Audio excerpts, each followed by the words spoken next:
I'm pretty too pretty for fees. Keeping it private, but saying no cheese. Licking my tummy, she make it stop. Water is muddy, clearing it off. 101 honey, she on the clock. And making it yummy, she do it on top. I can't get mine, you can't get yours. Baby, gonna smile when I take care of the problem. I'll be just fine, how about y'all? Baby, gonna smile and tell me that it's all. Very bold, that can be sold for the massage, babe. So what you calling for job, all day, calling up close, know how it goes. Keeping it solid, till John, babe,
I played around inside this. Put down an eye. Like, I can't. I never had a vibe this far. And so shiny with the 3-eye vision. Take this moment, I'm a die inside it. I am Mariah. I am Mariah. Words they carry, don't trust. Eat more milk, but it all spills. Sip of my guilt inside. Temper, don't throw a temper. The words are random. I'm not trapped in a swelling way.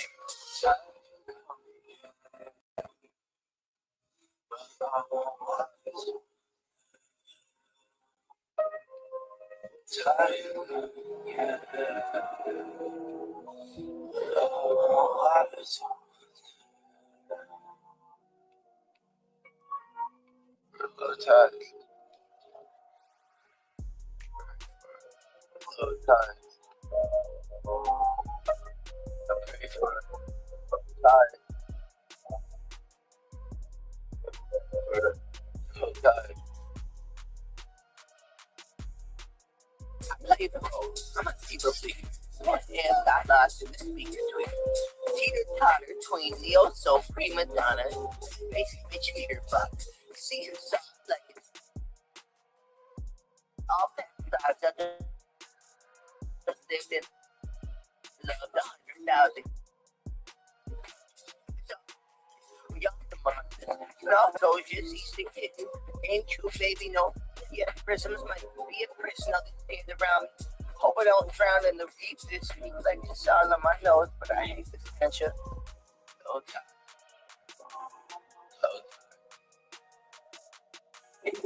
Summer, summer, don't stand a chance inside it. Summer, I didn't summer, but when they don't stand a chance.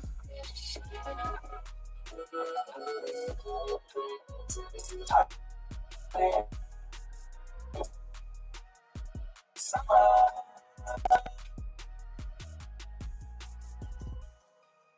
goes. I ain't got no money. Don't come for me. I'm just basically reporting secondhand. So there you go. Let's begin. Green light, let's get it. I'm the super, I'm in it. Chase score, I'm winning. Green light, let's get it. I just win. Win. I'm on 10. What's up? It's me. I still look crazy as hell. Please don't mind my hand. It's been doing this shit all day. I restarted the computer and everything. It could be the model. I don't know. But apparently I'm gonna be waving at you and doing hand signs and shit.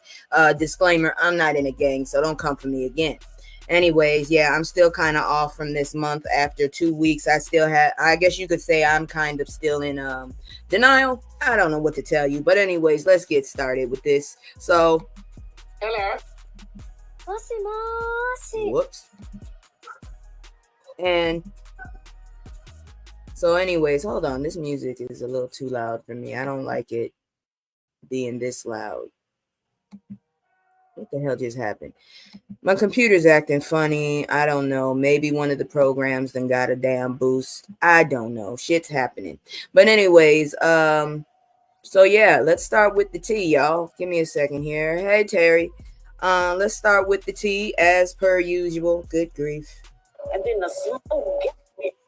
So I'm not sure if y'all done heard about this. I really don't give a shit, but apparently people are interested in this little teeny bopper. An arrest and other messy developments involving pregnant Skai Jackson and boyfriend. I'm still reeling over the goddamn name. The name, her boyfriend's name is what's fucking me up. And he's a ginger too. Lord have mercy. Anyways, this was updated on the 15th. At 9:30, Bergen was taken into police custody after a parole violation. Good grief. Why are we in these people's business? Anyways, it's been a wild ride for actress Skai Jackson ever since announcing her pregnancy to the world. After months of speculation, Jackson confirmed her and her boyfriend, who goes by Yerky, I'm not joking, on Facebook, of all things, are expecting a child together. But here's where it gets messy. The couple has been keeping the real identity of Mr. Yerky under wraps ever since they popped out as an official item earlier this year. But leave it up to the internet detectives to find out his real name is DeAndre Bergen. Shit private. Jackson and her man just can't help but make headlines. Here's what we know. Yerky busted by police. In a now viral video from social media, Bergen was arrested in his hometown of Cincinnati, Ohio, after a run-in with police. The arrest reported obtained by TMZ reveals cops tried to arrest him on parole violation warrant, and that's when he took off running. Oh, that's a great time to take off running. Not when the damn warrant is out or anything, but when the motherfucker's in your face. Yeah, that's smart. Anyways, the report said Bergen eventually fell, leading police to catch up to him. The video shows Bergen on the ground in handcuffs after police moved to detain him. Since then, he was cited for misdemeanor obstruction of official business and released, according to TMZ. The August domestic dispute. The Root reported that Jackson was arrested after Los Angeles police spotted her pushing her man more than once in August. This is way before she revealed her pregnancy to the world, but during her arrest, Jackson allegedly told officials she was pregnant and engaged. I don't know what to tell you. I done seen some of the videos and stuff where this dude is really bad mouthing her. I think she just been so goddamn sassy and privileged that I guess she figured she could do whatever the hell she wants. I don't know. Jackson was in charge for domestic battery, according to People. Her representative told the outlet Skai is relieved that the investigation revealed that this was nothing more than a misunderstanding. We appreciate the DA determined very quickly that there should be no charges of any kind. She put hands on him. Putting hands on him. Oh, the internet is not good today for me. Hold on, give me a second here. All right, I'm back on. Anyways, I don't understand why the hell they are even still together, but shit, it's neither here nor there, I guess.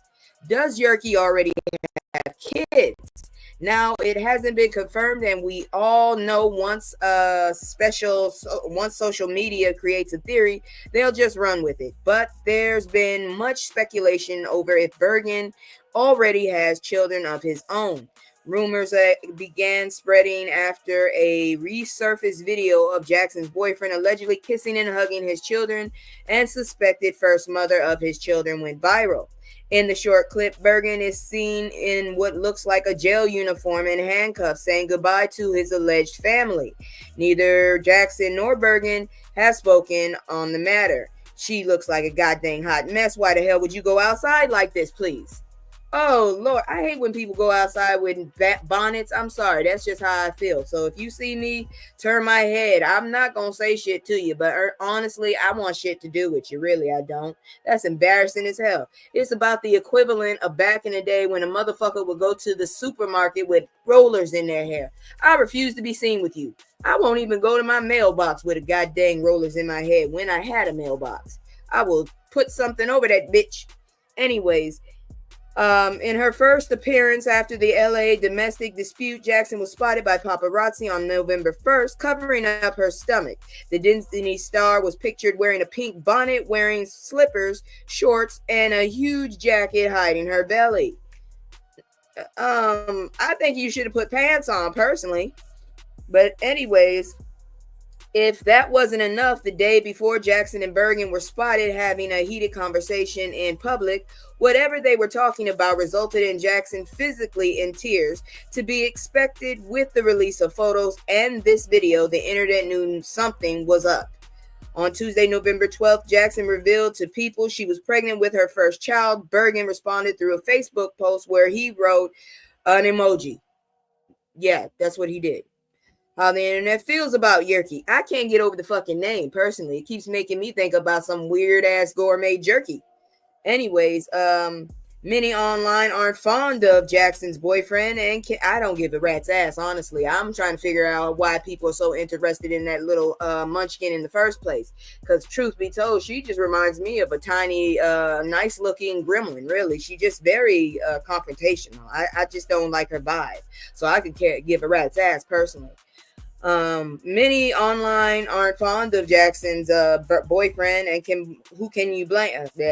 Can you blame them? From Bergen going live and speaking on Jackson's deceased Jesse co-star Cameron Boyce, that's sick, saying stop comparing me to a dead nigga, to only hours later video of him being arrested by police went viral. To say social media has opinions on Jackson's boyfriend would be a massive understatement. For me, it's not. It's actually about right, because I could give a rat's ass. On Twitter, I left Twitter, by the way. I left it last week. I went to Blue Sky, and I'm doing about the same thing I do on Twitter. Nothing.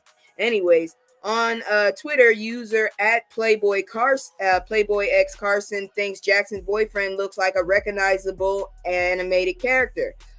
I was thinking he said looked like the girl at the dentist. I was thinking a giraffe, personally, but that's just me. Another user at MissyBoo3 said news of Jackson's boyfriend isn't shocking. I honestly didn't care. At Kayleigh Cole Karen said they want to be happy for Jackson, but I just want her to stay out of my face, honestly. Every time she is online, it's something negative. I'd like her to pop up with something nice and not her being an over-opinionated, privileged black woman. Good grief. Neither Jackson nor Bergen have acknowledged any of the ongoing rumors or his recent arrest. She is determined to be ghetto with a silver spoon in her mouth, and I don't know what to tell you. If I had that much privilege and access to funds and shit, because I don't understand how the hell people are famous and don't do shit for years on end, and then all of a sudden they still got money and they live in lavish. I don't get it. Somebody please explain that shit to me. But anyways, you know how I do. I'm going to go ahead and do my little commercial. And I do ask you to please like, share if you like what I'm doing. If you got any comments on what I can improve, please come at me the right way. And I actually might take your suggestion. There's a few suggestions I would love to do, but I keep forgetting to do them. So you'll have to excuse me. But anyways, here go my commercial while I go get ready, because y'all already know it's fuckery from here on. It's not a whole lot, but it's some fuckery. It's just me and the fam. It's just me and the fam. It's just me and the fam. It's just me and the. It's just me and the fam. Yeah, yeah. It's just me and the fam. I was in some hours till we passed out. Stay inside the house, turned up with the racks out. Stay inside the house, turn. All right, so mom gets 50 years after abandoning kids with slain boys' remains. What kind of bullshit is this? Kids to live with slain boys' remains. I'm serious. Yeah, what's wrong with y'all? I know the bastard won, but that don't mean you got to be demons. I'm just saying. So this was reported on the 14th. I missed it. I'm not surprised. A Texas mother has been sentenced after abandoning her 3 children to live with her 8-year-old brother's decomposing remains. According to People, 38-year-old Gloria Williams was sentenced to 50 years, should be life in prison after pleading guilty to 2 charges of injury to a child in connection to the unaliving of her son, Kendrick Lee. Williams' sentencing comes after her husband, Brian Coulter, 34, was sentenced in April to life in prison without parole for beating the boy to unaliving in 2020. Yeah, y'all are a lovely couple. Good grief. We expect parents to protect their children, not hurt them, because children really are our most vulnerable victims, Harris County District Attorney Kim Ogg said in a statement. This case shocks the conscience, not just because a child lost his life, but because his parents' complete and total disregard for human life. That woman needs to serve a long time in prison. Like I said, she needs to go to jail for life, personally.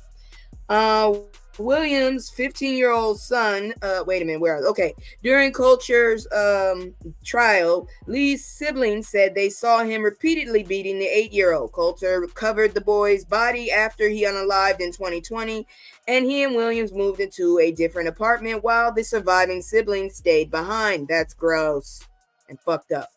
Williams' 15-year-old son called police in October 2021 to report that his brother had been unalive for a year and his body was in the room next to his. Why did it take you so long, little boy?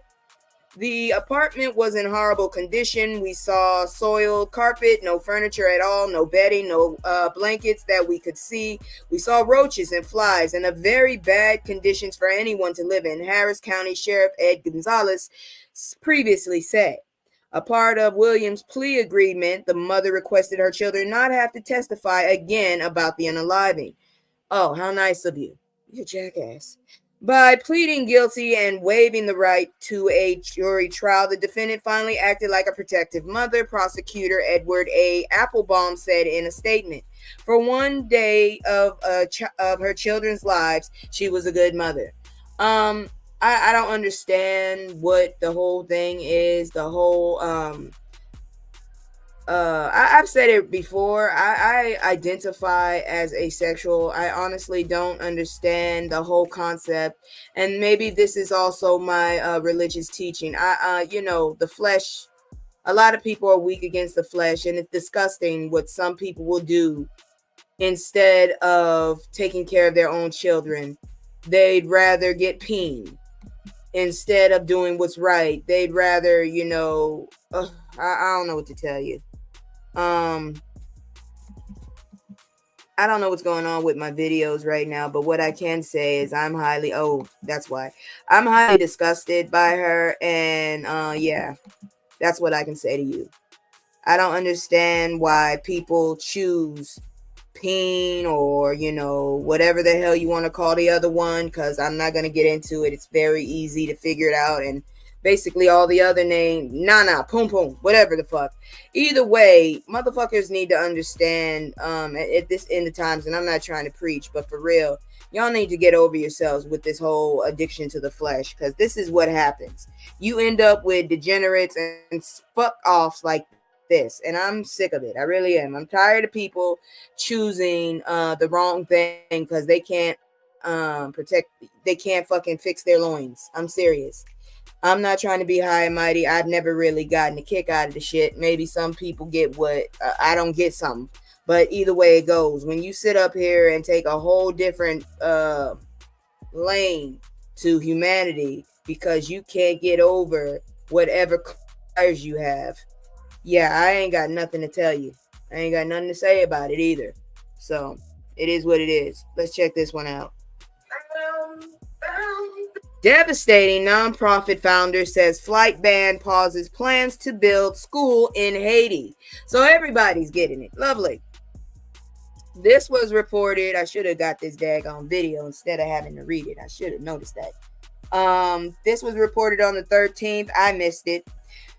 Judith Joseph described the current violence and political turmoil in Haiti, a place she calls home, heartbreaking and devastating. As heartbreaking and devastating. We cannot explain the feelings. What's going on right now, Joseph said. For me, it's very emotional. The gangs, my God, she said. The country, it's like run by gangs now.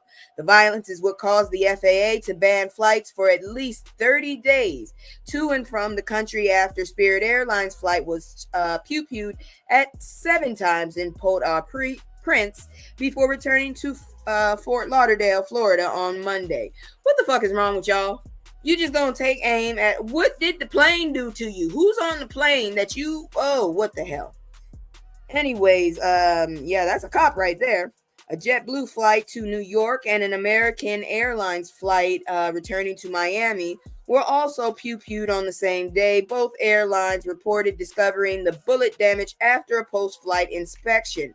While no passengers were hit, a Spirit flight attendant did suffer minor injuries. What the hell? Did you fall on your face, ma'am?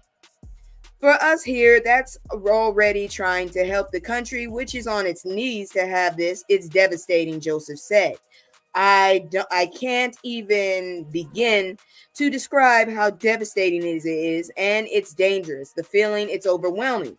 Joseph is the founder and CEO of the nonprofit Angels for Humanity, which donates supplies and basic needs. Yeah, that's what it says. And basic needs with supplies, donates and supplies.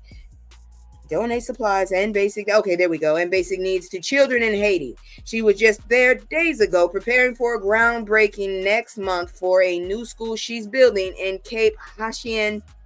I think it says Haitian, but it's spelled strange, for me anyways. But those plans are now paused. We're in a situation right now where our hands are tied, Joseph said, and I don't have the answers. I don't know if anyone does. The travel ban won't allow her and her team into the country for the groundbreaking or bring in pallets of medical supplies. It also won't allow people there to fly out like Jacques Balint's mother-in-law, who is a U.S. citizen. She wants to go to the Dominican Republic, but you can't go to the airport for now, Balint said. I can't say his name. Please forgive me. The flights were pew-pewed at on the same day. Haiti swore in a new prime minister. What kind of... That is a fucked up way to start something. Adding to the country's political turmoil. The U.S. State Department said it's aware of gangs controlling its trade routes and now trying to block air travel.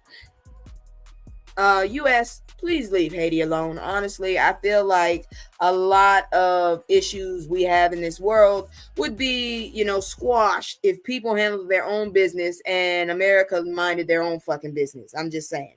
Anyways, the White House spoke about the recent pew-pews at flights, calling the violence concerning. I call it ignorant and savage, personally. You're showing a horrible side of yourselves. Even if you're a gang, if you're dealing with fucking politics, which is a gang in my opinion, you might want to do better, because this just looks like unga bunga. Anyways, the embassy was contacted, but there was no date of when flights would resume. Balint said, it's tough. There's only so much you can do when you sit here and see how you can help. Gangs, what the hell is wrong with y'all? I don't understand. What is the whole point of controlling a place that's basically going to hell in a breadbasket or in a handbasket, whatever one you want to call it? My whole issue, and please do ignore my hand, like I said, it's on its own thing today. My whole issue is this: you taking shots at a plane. What the hell does that achieve? Your people are starving. They're basically not being able to get any resources. What's the point of controlling shit if all the people are gone? That's what I don't get. So this savagery is making no sense at all. And if you want the U.S. out your business, how about y'all get y'all shit together? Because this is ridiculous, really. People trying to help, people inside and outside trying to help, and all y'all doing is making shit worse. What are you getting out of this? Really, that's what I want to know. What the hell are you getting out of this? Because eventually ain't nobody going to be there. Now, if you want your own damn island, why don't you go buy one and leave those people alone? That's my opinion. But whatever. Let's move on, because you know the shit's going to continue. Emotional content. Oh, here we go. Shocking details led the Georgia Supreme Court to uphold a murder conviction of lying to timing pastor. Yeah, you heard me right. I said pastor. Good grief. This was reported 8 hours ago. Oh, joy. It's new. They say whatever is done in the dark comes to the light. My mom always says that. And although this ex-Georgia pastor tried to cover up his lies, 9 years, goddamn commercials get on my damn nerves. 9 years after his original guilty verdict, he just got some bad news. Man, if you guilty and you sitting up there trying to be a man of God, oof, how you gonna sit up there and scream about God and sin at the same time? I don't know if I ever did it, but please God forgive me if I did. This is ridiculous. William C. Pounds III, former pastor of King's Chapel Memorial CME Church in Perry, Georgia, made headlines in 2015 after police accused him of unaliving one of his two girlfriends. Yes, two girlfriends. Pounds, who reportedly staged the unaliving of his then-girlfriend Kendra Jackson as a self-deletion, was quickly determined to be the real suspect after a series of poorly told lies led police back to him, according to the Macon Telegraph. All right, I'm going to say this right now. You can quote me on this shit years from now. If you're not good at fucking lying, don't do stupid shit. Good grief. Pounds and Jackson began a long-term romantic relationship in 2000, but things got complicated in 2005. That's when Pounds met Vicinda Crawford. He maintained relationships with both women for the next 10 years, according to official court documents. Dude, if you're gonna be a man of God, can't you at least hide your shit? Damn.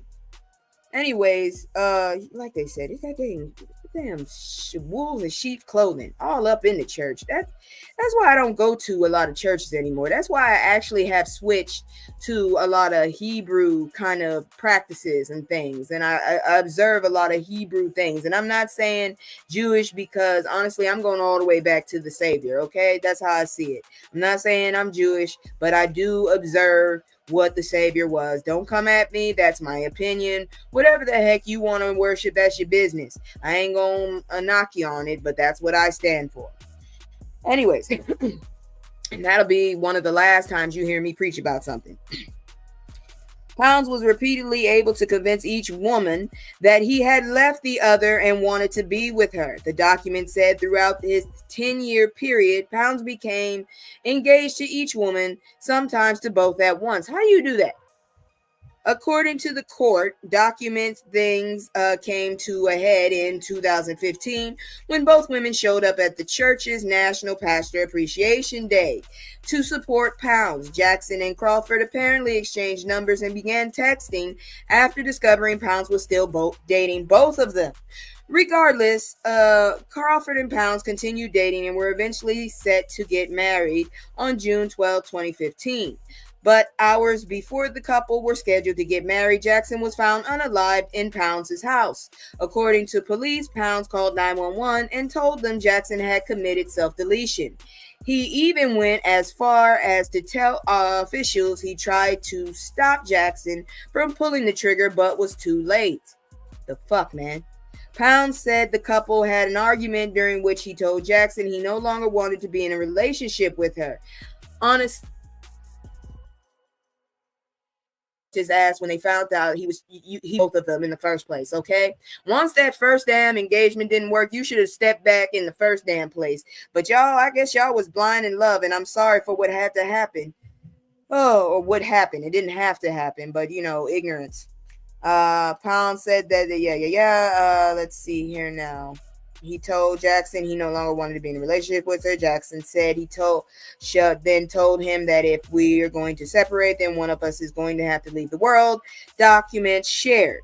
At face value, Pound's story made sense, but a deep investigation in the matter determined Pounds lied about several details in his story. Additionally, police say a second bullet found in Pound's mattress completely derailed the original self-deletion story. The ex-pastor, at least he's ex, was soon arrested and charged with Jackson's unaliving. He was then sentenced to life in prison without the possibility of parole. Good. On Tuesday, November 5th, the Georgia Supreme Court denied Pound's appeal, determining the jury rightfully convicted him the first time around, according to the court documents. Pounds was hoping his status as a practicing pastor would buy him sympathy with the courts. Are you nuts? You took someone's life. Nobody asked you. You speaking the word makes it even worse, you idiot. Oh, Lord. Let's see here now. Even opening a Bible during court jury, and you lucky you didn't get hit by lightning with that one. And the Supreme Court didn't buy it. Pounds will now continue to serve out the rest of his life sentence in prison, as you should, sir. You took someone's life because you didn't know how to let go of some poon. Like I said, when you let flesh take over your whole being, yeah, I ain't got no respect for you, for real. But you know what? Guess what? We still got more fuckery going on, and it's more of a I told you so than nothing else. I warned y'all, motherfuckers. You just had to get rid of the damn Democrat because you thought you were doing so much better. Let me explain something. Trump caused a lot of this shit. Tariffs are going to cost us a lot of money, and you sitting your ass up here thinking he gonna make it better. Hold on. You need to fix it. You need to fix it. That's all I'm saying, because y'all motherfuckers done fucked us over now. Seriously, you did. Because look at this shit here. Just look at it. And then the smoke got me. Food prices worried most voters, but Trump's plans likely won't lower their grocery bills. Y'all got scammed. How the fuck that work? You got scammed. Americans are fed up with the price of food, and many are looking to President-elect and still 34-time felon Donald Trump to lower their grocery bills. Trump often railed on the campaign trail against hefty price increases for bacon, cereal, crackers, and other items. Maybe you should cut that down then. Shit. We'll get them down, he told shoppers using a September visit to Pennsylvania grocery store. You do realize you helped with that, with your tariffs from before, giving people free money, not thinking, hey, where is it going to come from? Your economy sucked. It really did. And I don't know why people keep thinking that they were getting money and just no, motherfucker. If you just happen to be in a certain tax bracket, yeah, you benefited because he was trying to help the people at the top. Okay, we're back to Reaganomics.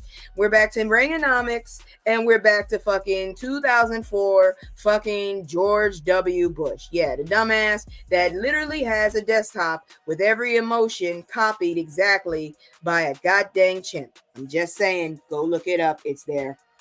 All right, so we'll get them down. Yeah, I read that before. Anyways, but the food price inflation that stunned the U.S. and other parts of the world in 2021 and 2022 had complicated causes that are difficult to unwind, from the panorama to the Ukraine war to avian flu. Yeah, it came back.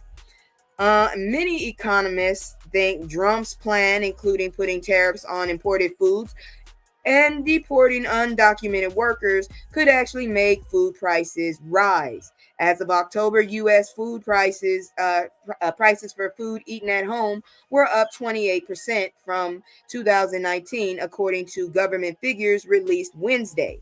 But the growth peaked in 2022. Between October 2023 and October 2024, food prices rose 2%, which was lower than the overall inflation rate. A supermarket sticker nevertheless weighed on the U.S. electorate. And you shot yourself in the foot, you dumbasses. Oh, here we go again. About 7 to 10 voters, including 70% of women, not black women, and 60% of men said they were concerned about the cost of food groceries, according to the AP Votecast, a survey of more than 120 voters. Only 1 in 10 said they were not too concerned or not all that concerned. I was going for survival. I was going for all of that shit. How the hell we gonna live if we can't fucking survive? Trump won decisively among voters who said they were very concerned. About 6 to 10 voters in that group supported him, while 4 to 10 supported Vice President Kamala Harris, his Democratic rival. I'm fucked up over this shit. Harris won strong majorities of voters who were not concerned, not too concerned, or not concerned at all, because we knew eventually the shit would go down. Asked how he would lower grocery prices during a September town hall in Michigan, Trump said tariffs would help U.S. farmers. It will not. Trump has called for 60% tariff on products made in China and a universal tariff of 10% to 20% on all other foreign goods that enter the United States. In some speeches, he mentioned even higher percentages. Let me explain this to you again. Some medicines have products that are made in other countries. Guess what's going to happen to your medicine? Some foods that are made in this country are also, their raw materials are made outside the country. Guess what's going to happen to your groceries?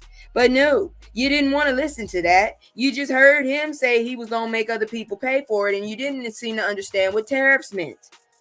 Trump said U.S. farmers were getting decimated because the U.S. allows so many agricultural products into the country. As of 2021, the U.S. imported 60% of its fresh fruit and 38% of its fresh vegetables, excluding potatoes and mushrooms. Mushrooms is a fungus, y'all. And 10% of its beef, according to the U.S. Department of Agriculture. Consumers will have to pay more for products with these tariffs. Duh. But nobody wanted to listen. I've been telling y'all, that's why I should have moved faster, but shit happens. I'm homeless now because of this stupid bullshit that you motherfuckers ain't paying attention to. This happened in a fucking an avalanche. Y'all motherfuckers didn't see the damn little pebble of snow. Now we getting hit by a damn boulder and y'all don't know where the hell it came from. It came from Trump, okay? I'm telling you now. He fucking caused a lot of people to lose their farms. You didn't think about that shit. You just think that he's blaming this shit. Yeah, but he's the reason why a lot of motherfuckers lost their farms. Jesus. Anybody if y'all haven't checked this shit out, check the trend. Anybody who basically picks up the economy after a president ends up inheriting a very good economy. But motherfuckers don't understand that shit because they're too busy reeling from the fucking ramifications. If y'all were patient and let motherfuckers show you, you would realize that the economy gets better as time goes by once the Democrat has gotten their shit together. But instead you go and you get this jackass who basically robbed us last time to rob us again. All right, here we go again. Getting fucked dry. I'm going to another country. Fuck it.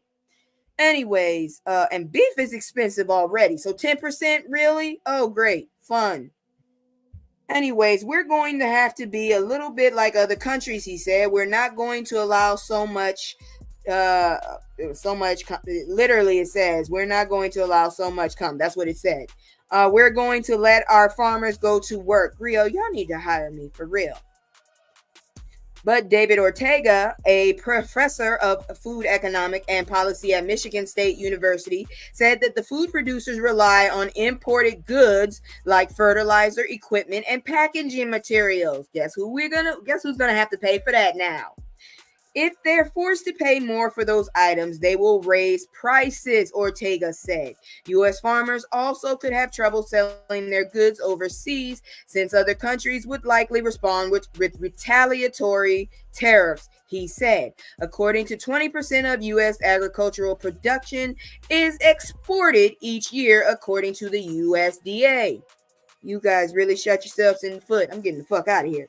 The American Farm Bureau did not respond to a request for comment from the Associated Press.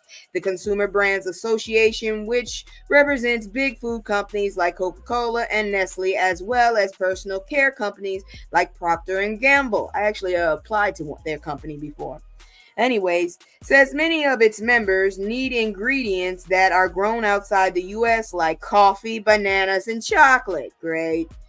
There is a fundamental disconnect between a stated goal of reducing grocery prices and tariff policies that only stands to increase. Y'all didn't figure this shit out the last time that this man was an idiot and he can't do business well. But instead, y'all just thought about all the checks he was cutting y'all. You didn't think about, that shit's gonna have to come back. He doesn't, unless he came out of pocket, which he did not. That money was gonna have to come back from somewhere. Y'all didn't listen. God dang it, idiots. And the PPP loans, they're still trying to get all that shit back. Oh, Lord. And who the hell was giving them away? This orange turd. I'm just saying. Anyways, Ortega said Trump's plans to deport people who are in the U.S. illegally could also drive up grocery prices. There are more than 2 million undocumented workers throughout the U.S. food chain, he said, including an estimated 1 million working on farms, 750 working in restaurants, and 200,000 in food production. Those motherfuckers are possibly getting, paid lower than an American would ask for, which means that if they go away, those prices are going up at restaurants, at farms, and in food production. So your sausages and all that stuff that you like, yeah, you're going to have to start your own farm is what I'm saying. At the Michigan town hall, Trump said lowering energy costs by increasing oil and gas drilling would also lower food prices. It will not, you idiot. Jeez. If you make donuts, if you make cars, whatever you make, energy is a big deal, and we're going to get that. It's my ambition to get your energy bill within 12 months down 50%, he said. That's not going to work. Energy makes up a relatively small portion of the cost of food production and sales. For every $1 spent on food in 2022, a little less than 4 cents went towards energy costs, according to the USDA. Is there nobody checking this shit for this idiot? At least if he's going to get into office, get someone who actually knows their job other than filling their pockets. Oh. Farm production costs 8 cents, while food processing costs 14 cents. Where's the food processing coming from? Overseas, you idiots. Joseph Glauber, a senior research fellow with what the hell is a fellow? I'm going to read that up later. With the International Food Policy Research Institute, said energy prices are important, but they have already come down significantly over the past year. I think it would be difficult for the Trump administration to have much impact on energy prices in the short run, Glauber said. No, he can make them go up. I know he can. He can fuck it up. When asked whether Trump had plans beyond energy and tariffs to lower grocery costs, the spokesperson for his transition team didn't give further details. Nah, y'all were too busy voting against the damn lawyer who actually had a plan to get this jackass who is only really interested in lining his pockets and staying out of jail. That's what it is. This is a cash grab. Y'all basically opened the door to the bank. You're not getting my money. Fuck it. The American people re-elected. I didn't. President, no. The American people re-elected felon Donald Trump by resounding margin, not me, giving him a mandate to implement the promises he made on the campaign trail he will deliver, Caroline Levitt said. Oh my God, this woman's name. Maria Kalait-Sandonakis. I ain't saying that again. An assistant professor of agriculture and consumer economics at the University of Illinois, said her research shows most voters think politicians can bring down grocery prices. No, they can't. What they can do is implement new taxes. That's what they can do. Jordan Voigt, 34, a single parent of 2 toddlers, says she's currently living with her parents near Asheville, North Carolina. Not surprised. Because of the cost of fuel and groceries has gotten so high. Voigt said she voted for Trump in part because she believes he's a businessman who can lower prices. Once again, 4 casinos were bankrupt by this dude. Is no one listening to the shit that he's done? You're just listening to the stupid ass stories and you get seduced, I guess, and then you forget what the fuck he actually did. Damn, y'all stupid. Anyways, He stands up and goes, nope, the American people aren't going to pay that. No. Yes, we are. He says, nope, I'm not going to pay that. We're going to pay everything, you assholes. And he's like, you're going to have to figure out a way to make that cheaper. Yeah, they're not going to do it. Just like that damn wall. Talking about Mexico. How the hell you going to make Mexico make it pay it? Shit. But Ortega and other economists say there's very little a president can do, especially in short term. To lower grocery prices, sustained price declines typically only happen in steep, protracted recessions. People want grocery prices to go down to pre-COVID levels, and that's just not going to happen, he said. Deflation is not something that we want. Maria, because I ain't saying her last name, agrees that the White House has little power to get food prices down swiftly. But presidents can encourage policies that help tame grocery price inflation over the longer term. He's not going to tell these corporate companies to stop raising the prices. I don't know what the hell you're talking about. The first thing he went off is go get somebody else to pay the ticket. And guess what? It's really us. He's doing a roundabout way of picking our pockets. Congratulations, you assholes. But predators like increasing competition, he ain't gonna do that. Investing in infrastructure, he ain't gonna do that. Agricultural technology, he ain't gonna do that. And crops that are resistant to pests and extreme weather. He's the reason for a lot of the extreme weather. He ain't gonna do that. Lowering food prices is not great, Maria said. Why they put her name up there 3 times? What we would want to think about instead is in your income keeping pace with your bills versus is your bill at the grocery store coming down. Another way you can get it done is if you stop buying the really expensive shit, okay? That's just regular economics. They're going to keep holding prices up if you keep buying that shit. If you buy butter that is $5 a fucking stick and you really need it, and instead of getting the margarine or deciding to eat something different and you get that, guess what? They gonna go ahead and see if they can make you pay $7 later. How about that? But nobody wants to pay attention to that shit. You're too busy worried about this woman who's not white getting in the office. Now you done put this criminal that we all knew was a criminal back into office so he can line his pockets and line his kids' pockets all over again. Did we not remember the bullshit he pulled last time? Huh? His hotels? Huh? How about that?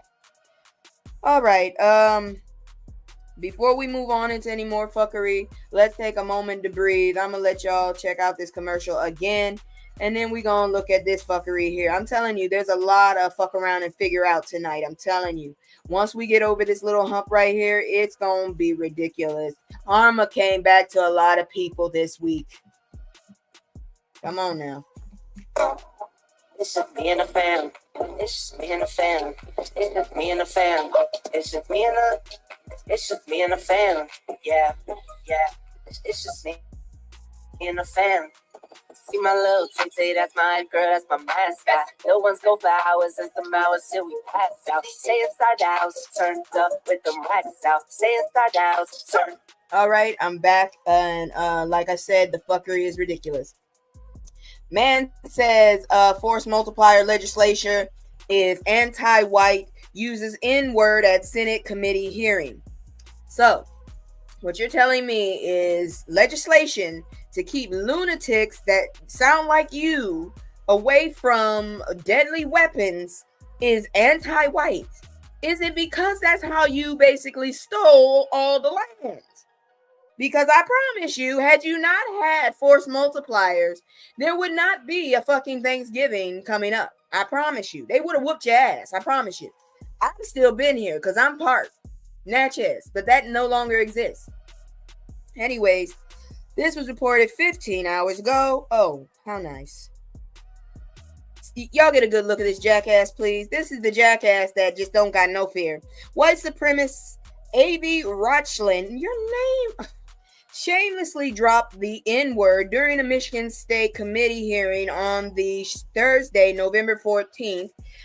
The slur was used after he falsely said lawmakers were attacking the gun rights of white people following President-elect and 34-time felon Donald Trump's win. I refuse to respect this fucker. According to the Detroit News, the Nazi claimed he was representing Groypers of America. What the fuck? What the hell is wrong with you, dude?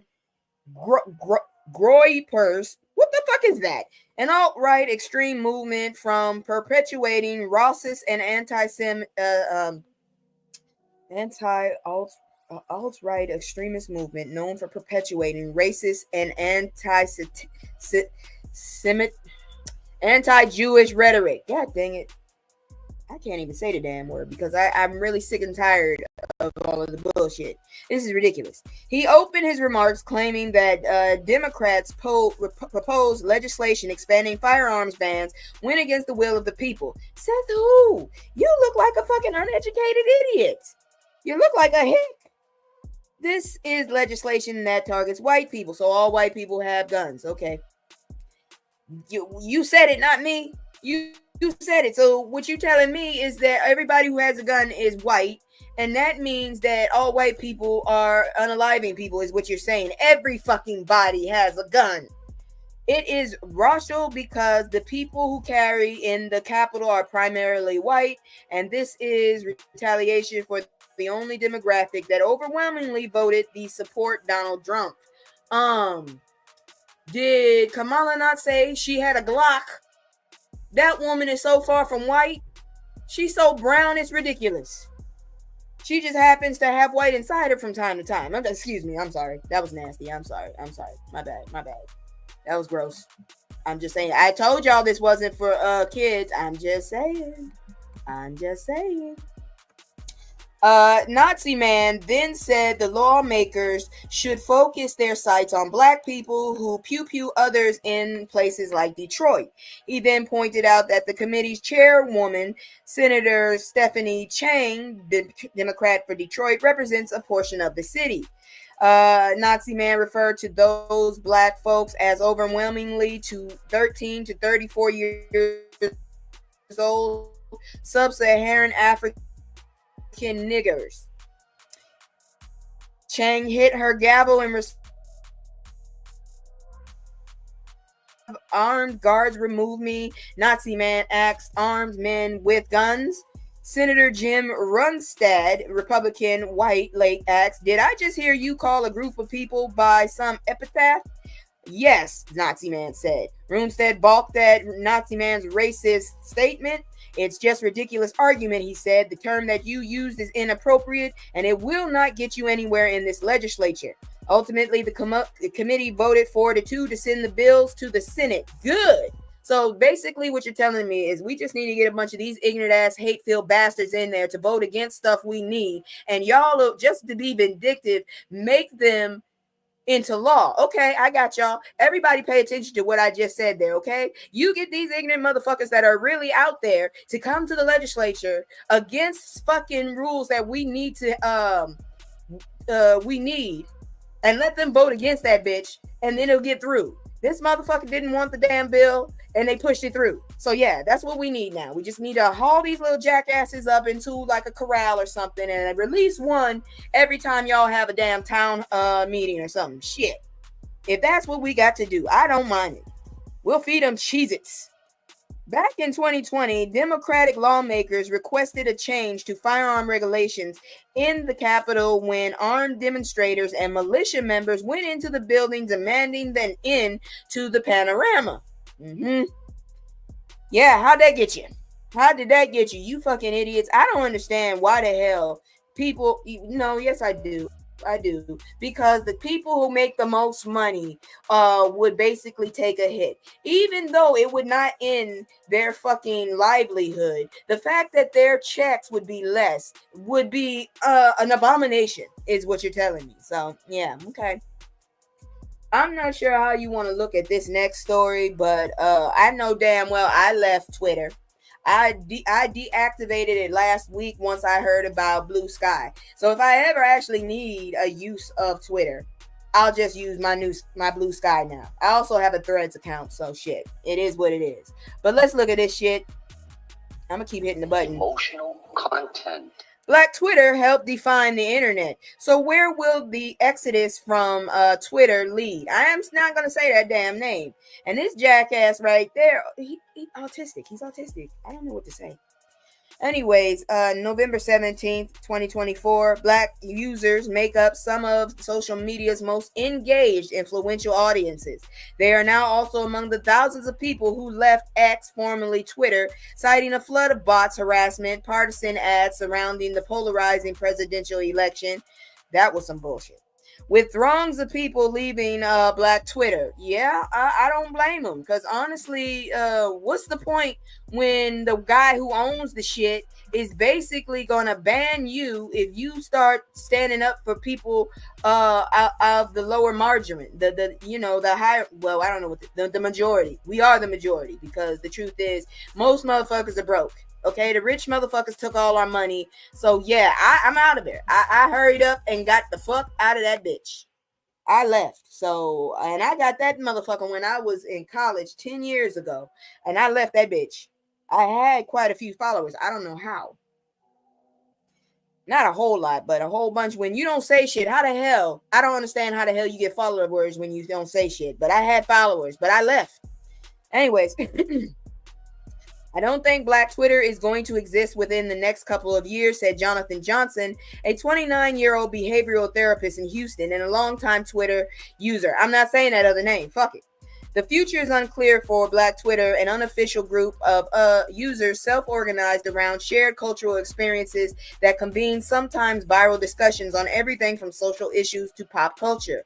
It has played a key role in movements such as hashtag Say Her Name, hashtag Black Lives Matter, and hashtag Oscars So White.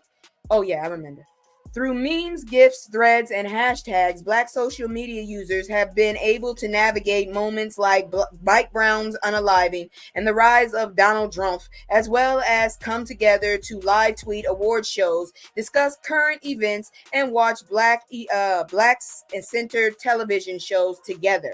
Black Twitter is one of the most important forms of community that made the platform what it was. And Ashton Crawley, a professor of religious studies and African American and African studies at the University of Virginia, social media is only important because of the social part.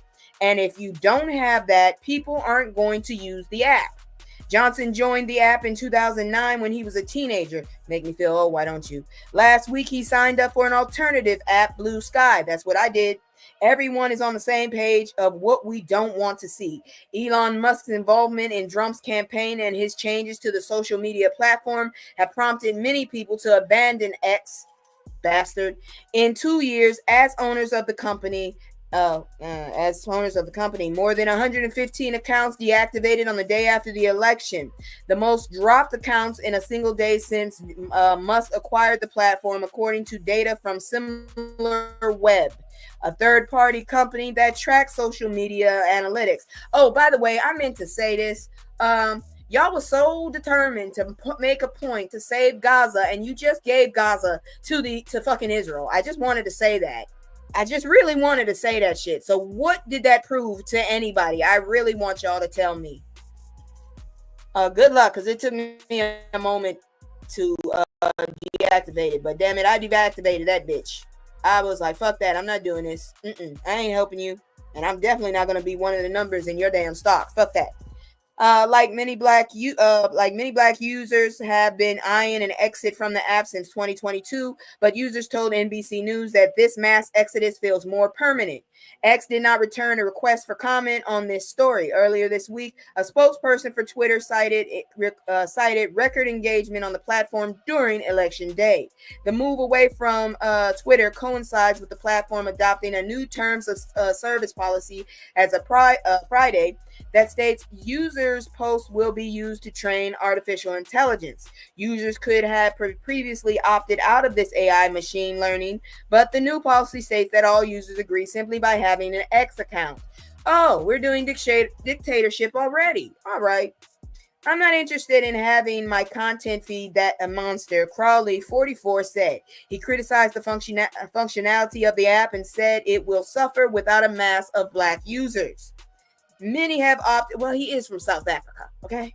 Many have opted to join Blue Sky, with others considering Meta-owned Threads or the Black-owned social media site Spill. I might join that. More than 1 million people joined Blue Sky in the past week, the platform said, bringing its user base to more than 15 million people. There were about 429 million X accounts worldwide at the beginning of 2024. I am definitely going to check out Spill. If I can actually stream from there, I'll drop Kick because I'm not doing much on there. Anyways, let's see here now. The platform said, bringing its user base to more than 15 million people. There were about 429 million Twitter accounts worldwide at the beginning of 2024, according to Statista, whatever. Blue Sky spokesperson Emily Liu said the company does not collect information on users' race, but is pleased to see so many new accounts. In many ways, Black Twitter was one of the cornerstones of Twitter, and we're eager to welcome this community to Blue Sky, Liu said in an email to the NBC News. Of course, money talks and bullshit walks. The exodus has been a long time coming. Researchers tracked an uptick in hate speech after Musk acquired the site in 2022 and began changes to its algorithm. Users told NBC News that X has become less user-friendly. The app's default For You feed, teaming with bots and ads, has made it harder to interact with their friends, they said. I thought it was a porno site after a while. It has also become more difficult to block users for good. You know how many strippers and damn OnlyFans people be trying to be friends with me on there? I think most of my users are, now that I think about it, because I'm like, who the hell? I don't do shit. How you following me? Some said Musk himself was the reason for their departure. Well, he is a very ugly man.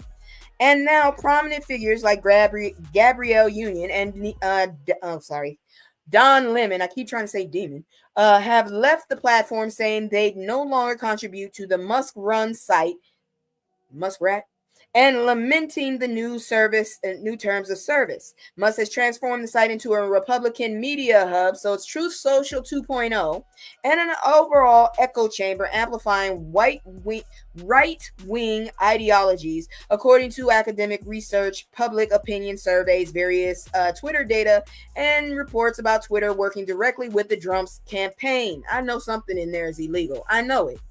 This week, the president-elect, fucking felon, announced Musk will co-lead a new Department of Government Efficiency with the Republican businessman Vivek Ramaswamy, the same dumbass that let a white woman tell him no matter what, she would have never voted for him simply because he was Indian. Oh, yeah.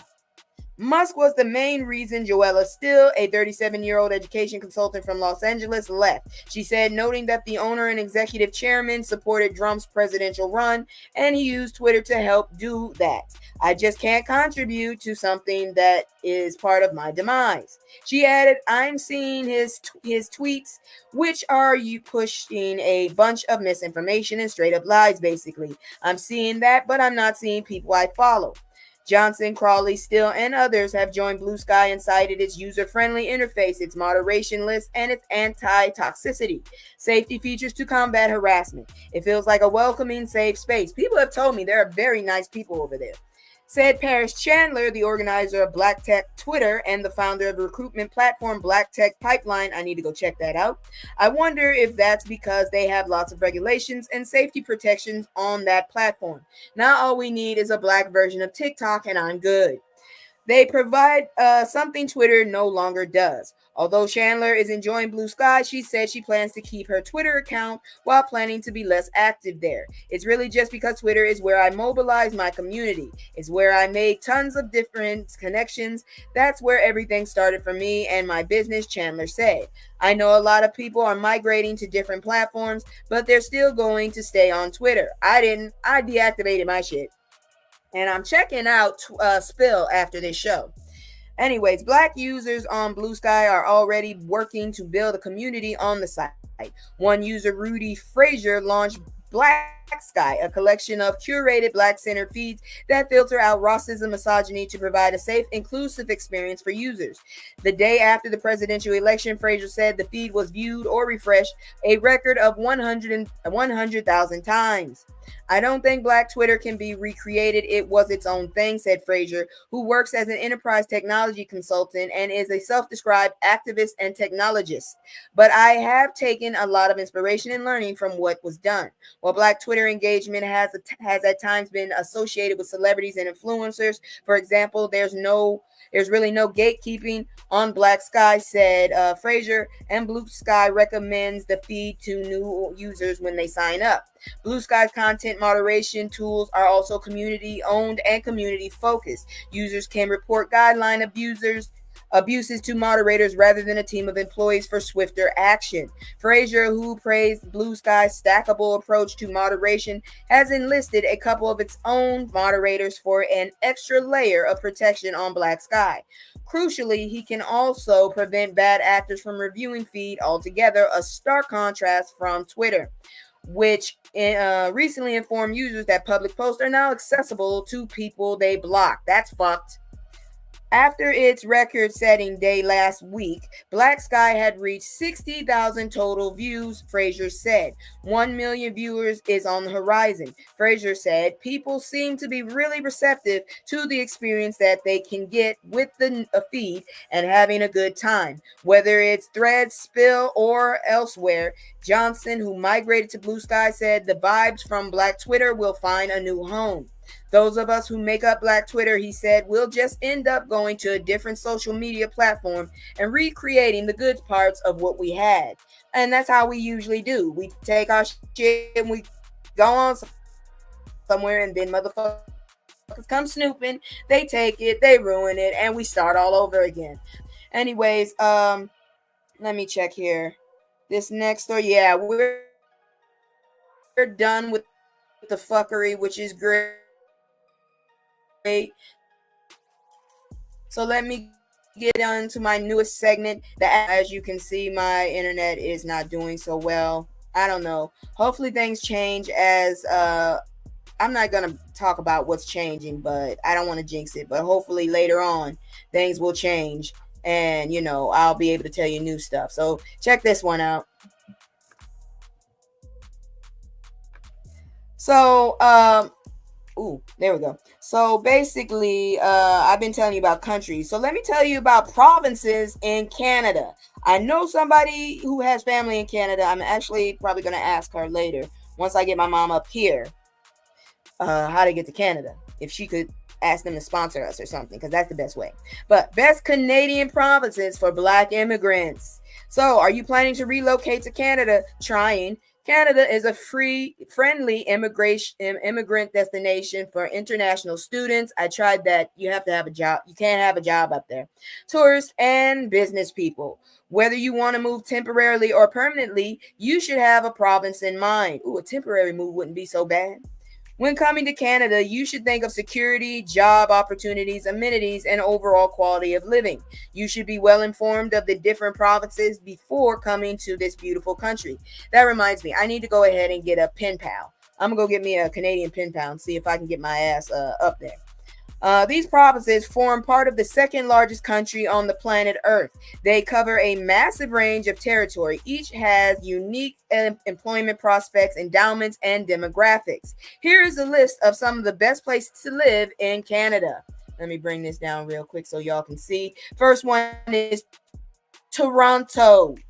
Most of us have heard of Toronto, the provincial capital of Ontario, which is the largest city in the country. How do you have to live in Toronto? The city is multicultural and houses most immigrants. You can easily meet people from different cultures and backgrounds. Toronto is a hub of industries, which makes it attractive to people seeking economic opportunities. Toronto has a media presence and world-class entertainment alongside tech, financial, and industrial businesses. If you are a startup founder, you can find your home in the Greater Toronto area, where many startup firms are located. You can live here without buying a car because of its excellent transportation system.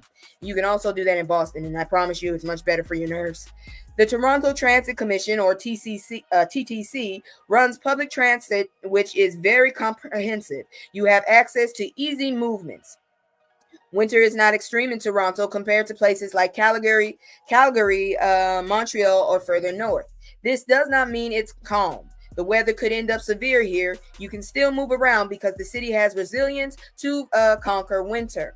Vancouver. Vancouver frequently ranks as one of the most livable cities in the world. Located in the lower mainland of British Columbia, the city has a great healthcare sector with the BC Medical Services Plan, effectively delivering healthcare services. Its public transportation is excellent that you might not want to buy a car. TransLink manages an extensive network of urban trains, West Coast Express, fast transit trains, SkyTrain, sea ferry, sea bus, and buses. Temperature is milder compared to other parts of the country. The rainy season is between November and March, and summers are hot. It rarely snows during the winter, but the mountainous areas can be very cold. This allows winter sports to take place. I don't need those. Calgary, I told you. Calgary is the third largest urban area in Canada and the largest city in Alberta. The city's local economy is prosperous and diverse. The transportation, agriculture, and energy sectors have created a huge opportunity for job seekers. I do have my degrees. The creative industries, tourism, financial services, and life sciences and health sectors are booming. Oh, good. And creative. I might look into that. The city is served by the light rail transit, sea train, and buses. However, its transportation sector is not as vast as other cities. You might have to buy that car if you want an efficient movement. Weather is in 4 distinct seasons in Calgary. Summers can be hot and dry, with temperatures reaching 30 centimeters. That's like 90 almost. It's in the 80s. It's in the 80s. I promise you that much. While winter is chilly, it has temperatures below 10 Celsius. That's like in the single digits, I believe, and throws a lot of snow. The next one is Halifax. Halifax is a major port city on the Atlantic Ocean and the provincial capital of Nova Scotia. It is among the finest harbors in the world. The city has several cultural activities that include festivals, museums, theaters, and art galleries. Halifax is considered the second warmest city in the country. It provides numerous immigration options for immigrants via the provincial program and the Atlantic Immigration Pilot Program. Immigrants who do not love big cities can relocate to Halifax. I think my mom would be interested. Ottawa. Ottawa is in the eastern part of the southern Ontario and the capital of Canada. Compared to other cities, it offers immigrants a lower cost of living. Ottawa is among the safest cities to reside in Canada. The city is officially bilingual, serving its residents in English and French. The healthcare and tech sectors are important to the Department of Ottawa. However, public employees take a chunk of the economic growth. British Columbia, the capital is Victoria, largest city. Vancouver, main industry is fishing, forestry, mining, gold, silver, and other minerals. I will not be working there. Its small business sector is the main source of employment and takes over 98% of the province's economy. Tourism is booming in the province with attractive programs for immigrants. British Columbia takes the lead in startup activity and entrepreneurial activity. You can think of using the startup visa program if you are considering for your permanent residence. There we go. So a startup visa program. I need to look at that. Alberta, capital Edmonton, largest city Calgary. So the whole thing. Forestry, agriculture, and energy are its leading industries. This energy sector contributes to the GDP of the province with its coal, natural gas, and oil sands. Alberta is the second largest agricultural producer in Canada, while forestry is Alberta's third largest industry. Alberta's immigration programs include federal skilled trades programs offering relief to gaps in labor market. Skilled workers seeking work in machinery, metalwork, and plumbing have opportunities there. Saskatchewan. I can't believe I read that right. Regina is the capital, and the largest is Saskatoon. I'm not staying there. I can't even say the damn places right. Main industries, Saskatchewan offers products from the cornucopia of natural resources and refined products. The products include potash, don't know what that is, grains, oil and gas, livestock, wood, and uranium. Don't want that. There's a job opportunity in manufacturing sector. I have the degree. Saskatchewan is becoming a destination of choice for immigrants. Manitoba is the largest, and the capital is Winnipeg. Their main industry is wheat, and it accounts for 40% of the production of province. Transportation, equipment, machinery, clothing, and food dominate the manufacturing sector. Mining is a key sector for employment in Manitoba. I ain't going there. Ontario and Toronto. We already talked about that. Quebec City, New Brunswick. I already told you where to go. But if you're interested, you can check out some of these websites or just do a Google search on and be specific. Sometimes you can do American and sometimes you can do like me. And I did black families just in case. Because damn it, if my family ain't comfortable, what the hell am I supposed to do? Now, before we move on, I just want y'all to know I'm not really sure if this is fuckery or not, but it's about to be funny. That's what I can say. So I'm gonna do my commercial, and then we gonna do my little opener for fucker. Not fuck. That's what you get. So check it out. I need a break. It's just me and the fam. It's just me and the fam. It's just me and the fam. It's just me and the. It's just me and the fam. Yeah, yeah. It's just me and the fam. See my little tay, that's my girl, that's my mascot. No one's go for hours and some hours till we passed out. Stay inside the house, turned up with the racks out. Stay inside the house, turn. All right, so I look crazy as hell. Hell no. Let me get out of that. I look nutty as hell. I gotta fix that. Anyways, here we go. I just wanted y'all to see the commercial to remind y'all that I am looking for some kind of support. If you do want to support me, I do have a cash up right there, a cash app up there. You don't have to. I'm just saying it's up there. I also would love it if you would please.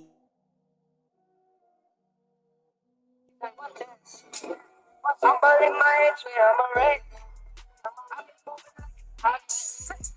Former NFL linebacker charged for his role in January 6th Capitol riot. You thought you was going to see a white person, didn't you? No, it's one of our own, and you know what? That's what you get, you jackass. You should have had no business fucking with that shit. A former NFL linebacker has been arrested for his role in the January 6, 2021 attack on the U.S. Capitol, CNN reports. Well, sweetheart, don't worry. Your savior is coming back. He'll let you out. I know he will. 31-year-old Antoine, and Lord, the way it's spelled, and you got nerve to support this dude. Antoine Williams, who was drafted by the Detroit Lions in 2016. My uncle said he played for them. I don't believe that no more. Was allegedly one of the first rioters to breach the Capitol during the attack. As always, a goddamn ass kisser. A criminal complaint by the U.S. Attorney's Office in Washington, D.C. states William pushed through a group of rioters that formed and attacked and overcame the U.S. Capitol police officers, according to the complaint. And here's a moment when a black man needed their ass whooped, and no one's there to whoop their ass. So y'all, I guess y'all decided to get the rest of us for this. This is the only thing I can come up with, because this is some fucked up shit right here. I'm just like, yeah. Okay, so anyways, prosecutors said Williams engaged in violent confrontations with the police, pulling bike racks from law enforcement and striking an officer on the head. Video also shows Williams lunging an officer who was deploying spray to prevent rioters from taking one of the bike racks, being used to hold back the crowd, according to the complaint. Williams later grabbed and pushed two officers while rioters were trying to push past police lines. This is a moment where I am really hoping a black man gets his ass arrested. You were already privileged, sir, and look what you went and did. Images from the riot and Williams' social media. Oh, you're stupid too. Okay. I love it when they're stupid. I hope stupidity hurts. I gotta find something like that. You're an idiot. God dang it. Anyways, he put it on social media. It led to the FBI agents to the linebacker, who is now part of the UFL. You didn't even make it to the NFL. That's what you get. Williams was arrested Thursday, November 14th, on charges including assaulting and impeding officers, civil disorder, entering restricted grounds, and disorderly conduct with a Capitol building. He is due in court on November 21st in Washington. Yes, that's what he gets. And I'm so sick of y'all. I don't want y'all thinking that I just be talking about stuff for black folks against black folks. No, if you black and you do something stupid, I'm gonna call you out for that shit too. Stupid ass shit you did, sir, and that's what you get. You really do. Let's move on. Next one, because it's just the whole line of it. It's just line after line of that's what you get. Trump supporters are learning consequences of their vote and going viral. You assholes got shot yourself in the foot. I told you last week, and I'm gonna tell you again. This dude is ugly as hell. I don't know. Don't ever trust an ugly motherfucker, okay? If his damn lips are thinner than his goddamn nose, I mean, he has no lips. Look at his pores. He is wearing makeup. He's wearing makeup, y'all, and y'all asked for him. You asked for this motherfucker to come back and rob us again. He has a butt for a nose. Anyways, voters who supported Donald Trump are now learning the potential consequences of electing him for a second term, and their stories are going viral. That's what you get. In the aftermath of the 2024 presidential election, social media users are sharing stories of regret and doubt from their friends, family, neighbors, and co-workers who are learning the plans for Trump's second term after voting for him. The stories have revived a 2015 meme that perfectly describes how Trump supporters may have voted to inflict harm on themselves. I never thought leopards would eat my face, sobs woman who voted for the leopard eating people's face party, the 2015 adage goes. Pretty much, girl. That is exactly what he is. I've been saying it. Some of his letters spell 6. I'm just saying. Anyways, one Twitter user shared a story about her coworker who thought Trump's plan to cut the Department of Education wouldn't affect her special needs child. It happened today. A coworker, white lesbian with special needs child. Oh, Lord, you set yourself up, ma'am. You know he don't like the lesbians. Spoke about how she voted for the orange man because her beliefs and faith. Girl, you going against a lot of shit. Said she didn't know about his plans with the DOE and he's not allowed to take away funding, especially for special needs kids, the Twitter user tweeted. Girl, you shot yourself in the foot. It's like watching people get scammed and not being able to stop them. So let me see what she said. Okay, yeah, she already said that. Another Twitter user tweeted, how the hell are you an ex-user if you're tweeting? Another Twitter user tweeted about their MAGA cousin who found out that their grocery prices may actually increase during Trump's second term. And yeah, I ain't gonna say shit. So here it is. After reading the econ lecture notes, I have come to the conclusion that not only will grocery prices will not drop, but the produces and other products will get worse. It's a lot to type and I'm in public, but will expand upon my reasoning later, but expect no longer finding green bananas. Good luck on citrus, especially since limes and lemons are exported. Dessert and pastry prices will skyrocket. You're an idiot. So there you go. Another viral story on X, Twitter, details how a Latino male Trump voter thought Trump's plan for mass deportations wouldn't apply to a family-oriented, undocumented immigrants. You are stupid as fuck. Damn, we're a dumbass country. Latino male Trump voter told CNN mass deportation wouldn't extend to law-abiding workers. That wouldn't be fair. This man ain't fair. The fuck? They need to make sure that they don't throw away, they don't kick out, they don't deport people who are family-oriented. Did you see what he did to families the first time around, you dumbass? Kids are still missing their parents. Anyone got a face-eating leopard emoji? A Twitter user wrote. While some Trump supporters have admitted in not knowing the Obamacare is in fact the Affordable Care Act, dumbass. Another woman thought Trump's plans for Social Security only applied to immigrants and is seemingly regretting her vote. Woo, boy. There's already a lot. So one woman said, woman in my mom's group approved of abortion ban, grew a human with her POS husband. Husband now left. She voted for Trump because he's trad. She is now complaining Trump might take her Social Security because she didn't think it applied to her, only immigrants. I want off this planet. Girl, I've been wanted off this damn planet. I think I'm going to change my avatar back to that damn cat. I don't want to live on this planet no more.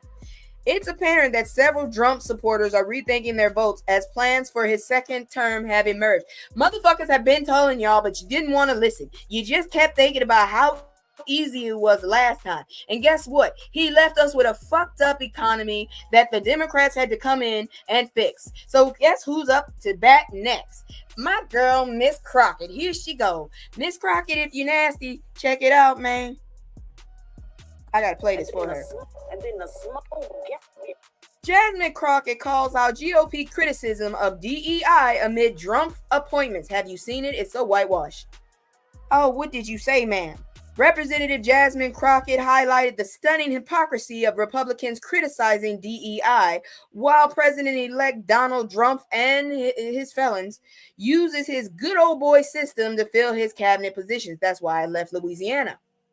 On Wednesday, November 13th, also my mother, Crockett broke down the hypocrisy during an appearance on CNN, which she came after Trump announced he was nominating former Florida representative and possible pedo, allegedly, Matt Gaetz, Republican, for Attorney General. They don't even like him. I mean, we are just in uncharted territory, but if anybody is surprised, then I say you haven't been paying attention, it said Wednesday, because the reality is that we have someone that is not qualified morally or otherwise to be president of the United States. Ain't y'all embarrassed? So why would his appointments be qualified? No, they're not. He's just picking his friends. These are the people that have railed against diversity, equity, inclusion, trying to say that diverse candidates are somehow not qualified, she continued.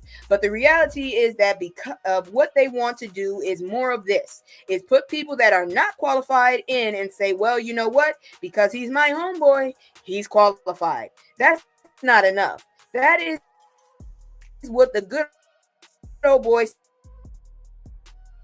system has always been about, and that's why we have not litigations, because of the good old boy shit.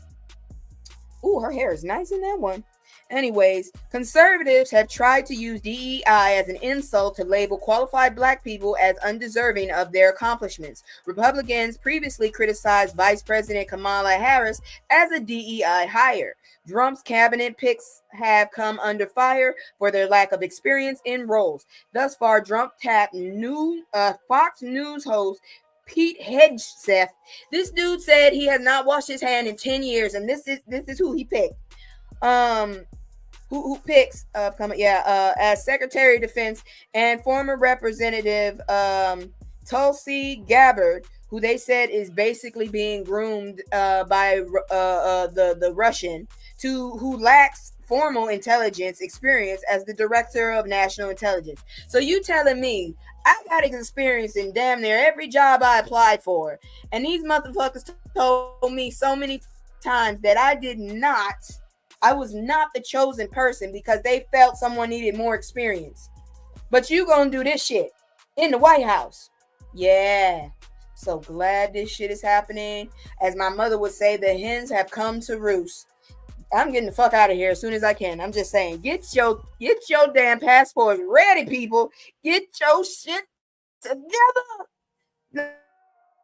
Let's check this one out. So $100 million lawsuit. Let me say that again. $100 million lawsuit filed against CIA, FBI, and NYPD over Malcolm X assassination. Man, this motherfucking shit is a long time coming. The three daughters of Malcolm X are suing the CIA, FBI, and the New York Police Department and more for their alleged role in the 1965 assassination of civil rights leader. On Friday, November 15th, the Malcolm X daughters and estate filed a $100 million lawsuit in Manhattan Federal, alleging that the law enforcement officials were aware and involved in the assassination plot, per the Associated Press. Well, you see what they did with the Black Panthers, so look what I believe it. Of course, attorney Ben Crump said he hoped federal and city officials would read the lawsuit and learn all the dastardly deeds that were done by their predecessors and try to right these historic wrongs. Hoover, just saying. Speculation and questions have surrounded Malcolm X unaliving for decades. The 39-year-old, damn, he was young, civil rights icon was unalive while he was speaking to a crowd of hundreds at Manhattan's Audubon Ballroom on February 21st, 1965. 3 men were convicted of crimes in connection to the unaliving, but 2 were exonerated in 2021 after investigations determined they were tried on shaky evidence, withheld information. I do too. Lawsuit accuses the prosecution team of suppressing the government's role in the assassination. According to the suit, law enforcement officials had a corrupt, unlawful, and unconstitutional relationship with ruthless killers and went unchecked for many years and was actively concealed, condoned, protected, and facilitated by the government agents. I believe it. The suit further alleges that the NYPD and federal law enforcement agencies arrested Malcolm X's security detail days before the assassination and intentionally removed officers from inside the ballroom where he was unalive. Federal agencies also had personnel in the ballroom who failed to protect him, according to the suit. Malcolm X's wife, Betty Shabazz, the plaintiff, and their entire family have suffered the pain of the unknown for decades per the lawsuit. They did not know who unalived Malcolm X while he was unalive. Why he was unalive. The level of NYPD, FBI, and CIA orchestration, the identity of the governmental agents who conspired to ensure his demise or fraudulently covered up their role. The suit states the damage caused to the Shabazz family is unimaginable, immense, and irreparable. I do so hope, as Terry said, that they do win that. But at this point, if that shit don't go by fast, I think that orange turd will stop it. I really do. And now, for some good news. Before I show y'all this one, I want to show y'all a video that I forgot to play last week for Veterans Day. It is also good news, so I'm going to need y'all to watch this, and then we're going to move into this story right here real quick. So this is some good news. Let me just put it up here because the next stuff, all this stuff is maybe you could say good news, but also that's what you get news. So I'm just letting y'all know this next one is good news though. Hold on. There we go. Harriet Tubman, who was born into slavery more than 100 years ago in Dorchester, Maryland, escaped to freedom and returned many times to guide others along the Underground Railroad. Despite her legacy of bravery and sacrifice, Tubman was never given an official rank or a title until today. And today, we honor that legacy with an honor that puts on paper what we've always known in our hearts, that our leader in acts deserved a star on her shoulder the whole time. Tubman also volunteered with the U.S. Army, gathering intelligence for a raid that freed 700 enslaved people. Family descendant Ernestine Wyatt. Governor Moore calls Tubman's recognition a reminder of Maryland's complex history. The Eastern Shore was not just the birthplace, but the Eastern Shore was really a place that served as a foundation for not just a lot of the pain that this country's seen, but a lot of the progress that the country's seen. So I think it was important to be here, to be back here, and to celebrate that. A hero's new honor on the Eastern Shore. All right, I just wanted to get that out there because, I forgot to play it and I got a lot of things going on, so I wasn't able to come up here and do another one. But we're going to keep moving because that was great news to learn about. And now here's some more. Palm Springs reaches $6 million reparations deal with displaced minority families. Gone with your bad self. Get it while you can. That's what I can say. City council members of Palm Springs, California will soon vote on whether to approve a nearly $6 million reparation deal reached with Black and Latino families who were forcefully displaced from their homes in the 1960s, per New York Times. More people alive this time. The last time y'all refused it because there was only 4 people. But this time there's a whole bunch more, motherfuckers. I wonder if it's because it's more than just Black people. I wonder. The reparation deal stems from city officials destroying Section 14 of Palm Springs, 1 mile tract of land owned by Agua Caliente bands of Kaluuya Indians to make room for commercial development in the mid 1960s. In the process, more than 230 structures in the neighborhood, which was predominantly occupied by Black and Latino families, were demolished and burned down by the city's fire department. Y'all sick.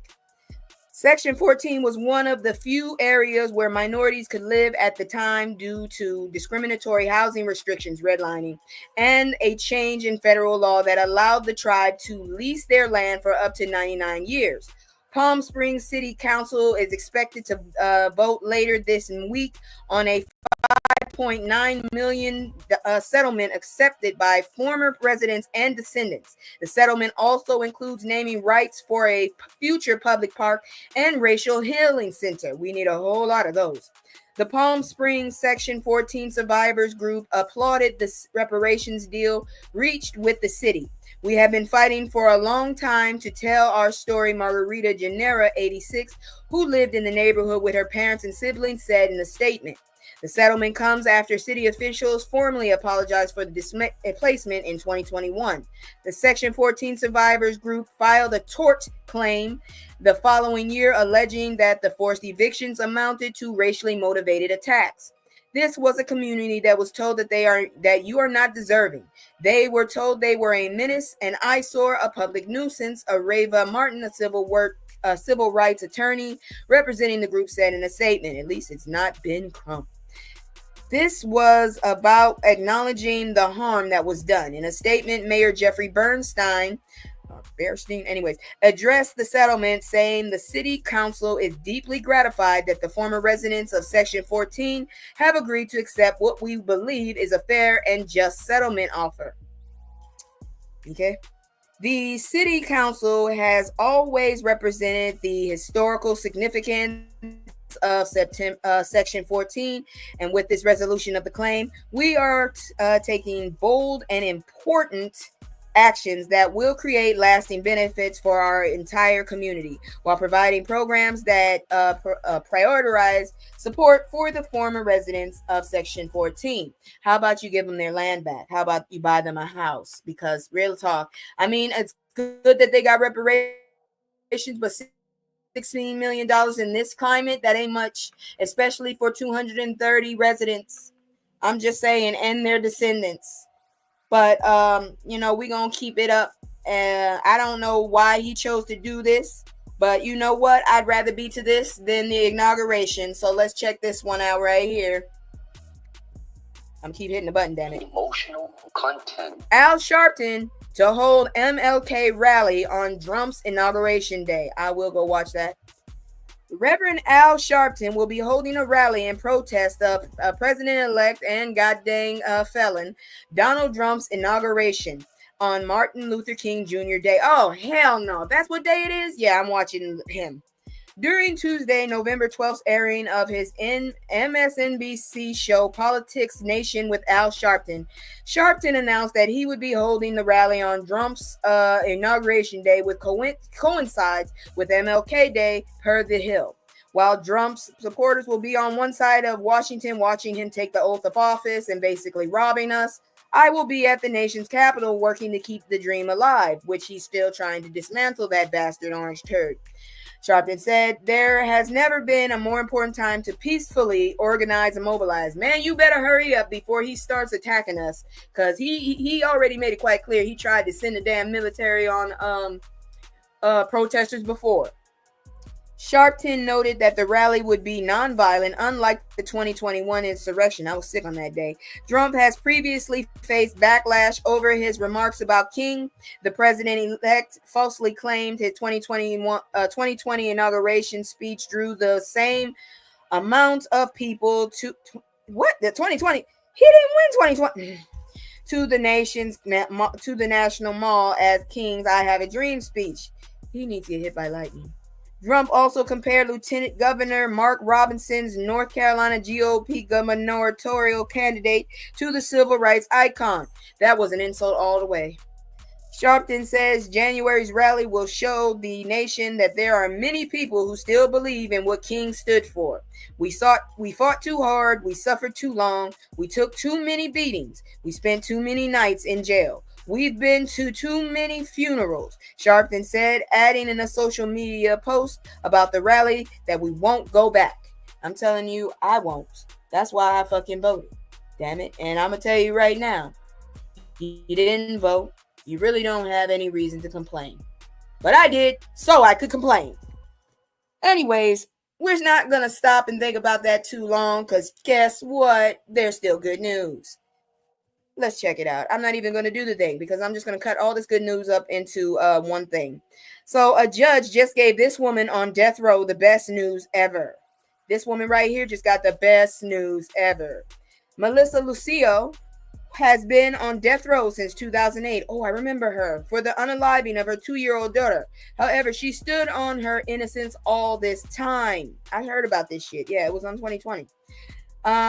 Then something unthinkable happened. Lucio was granted a stay of execution by the Court of Criminal Appeals 2 days before her scheduled execution in June 2022.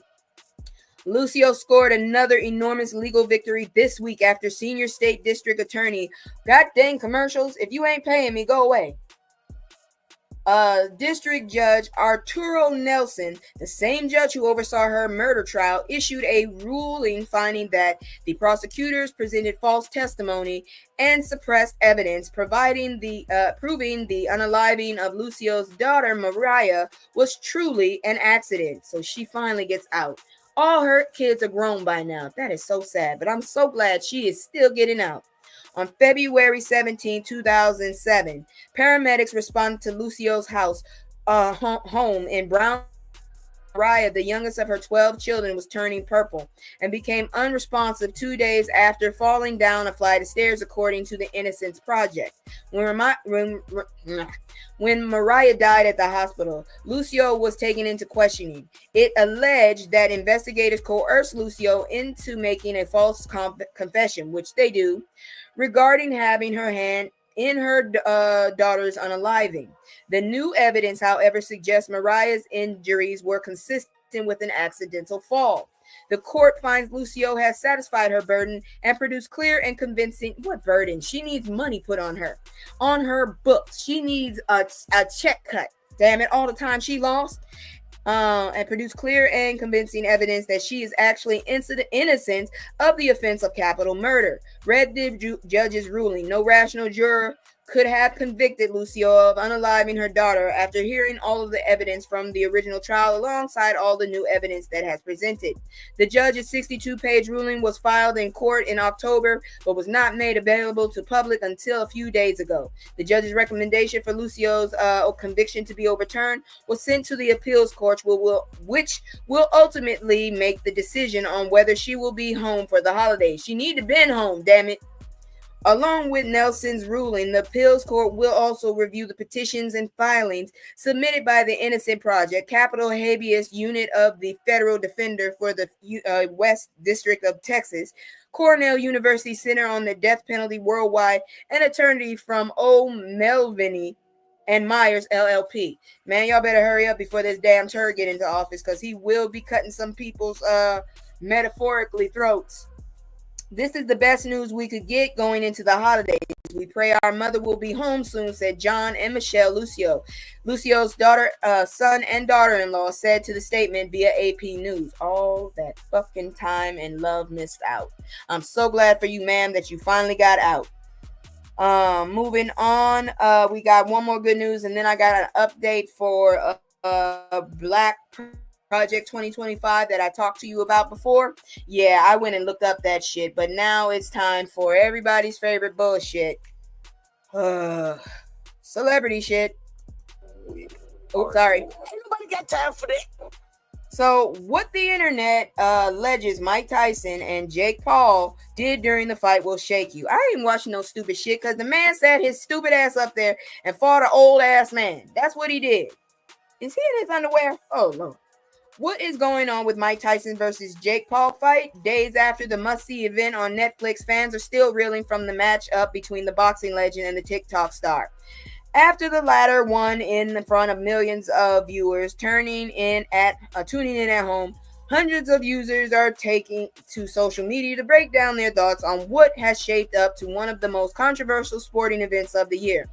I just want him to fight someone who is in shape, an actual boxer, and get his damn block knocked off. That's it, because he gets on my fucking nerves, okay? He gets on my nerves.